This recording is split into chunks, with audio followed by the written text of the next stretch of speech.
সকাল সকাল গোমড়া মুখে সবাইকে জানানো যাক রাধে রাধে। দেখো আমি এখানে ব্রাশ করছিলাম, তারপর স্নান করে নিয়েছি। স্নান করে জামা কাপড় মেলে দিচ্ছিলাম, কিন্তু তখনও সূর্যি মামার দেখা পাওয়া যায়নি, কারণ সূর্যি মামার থেকেও ফাস্ট গতিতে এগোচ্ছি। জামা কাপড় তো মেলা প্রায় কমপ্লিট, সূর্যি মামা যে কখন বেরোবে তা সূর্যি মামাই জানে। সূর্য মামার ডিমান্ড বেড়ে গেছে, এখন তার পাত্তা পাওয়া যায় না। চলো আমি চাল টাল ধুয়ে নিই, তোমরা দেখতে থাকো।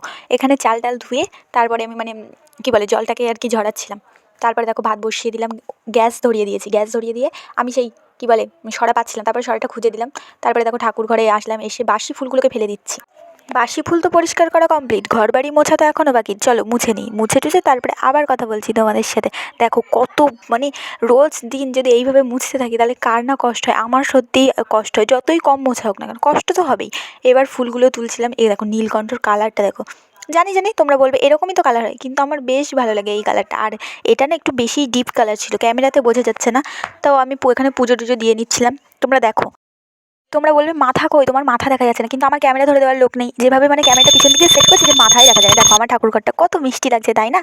এখানে রোজকার মতো আজকেও একটা গীতার শ্লোক পাঠ করে প্রণাম করে নিলাম। চলো চলো আমার সাথে তোমরাও নিজেদের মনস্কামনা জানিয়ে দাও, ঠিক পূরণ করে দেবে। দেখো এদিকে ভাত হয়ে গেছে, দেখো ভাতের ফ্যানটা ছেড়ে নিয়ে ভাতও বেড়ে নিয়েছি। তার সকালে ভাতের সাথে ছিল বিটকপি ভাজা। চলো খাওয়া যাক। ফোন কভারটাকে পুরোপুরি ঘষা মাজা করতে হচ্ছে এমন অবস্থায়, এর কারণ আমার ফোনে এখন যে বর্তমানে যে কভারটা খাটানো, তার যে অবস্থা তা বলার মতন না। সে এক প্রকার আহত, তার চিকিৎসা করলেও সে আর ঠিক হবে না, এতটাই অসুস্থ।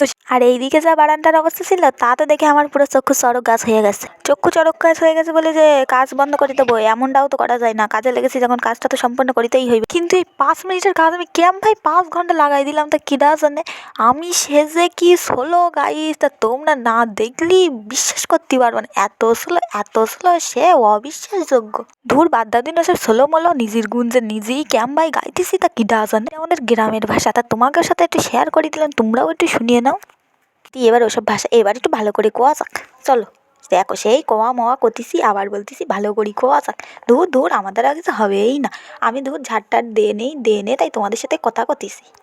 এইবার দেখো তিনি কেমন চকচকেটাই না লাগতেছে। এইদিকে দেখো এটারে কই পুদিনা পাতা। ওই দিকটা তো যা হোক করে পরিষ্কার করে এলাম, এখন আবার এইদিকে ঝকঝকে তকতকে করতে গেলে তো আমার হাড় মাস পুরো কালি হয়ে যাবে। বেশি ঝকঝকে না পারলেও যতটুকু পেরেছি ঠিক ততটুকুই করছি, কারণ আমার দ্বারা অতটাও ঝকঝকে তকতকে করা সম্ভব ছিল না। এইদিকে দেখো কতখানি জঞ্জাল আবর্জনা বেরিয়েছে, ঝাড় দিয়ে এগুলো সব বেরিয়েছে। তারপর দেখো ঝকঝকে তকতকে ঠিক করে ফেলেছি, যতটা আমি পেরেছি করেছি।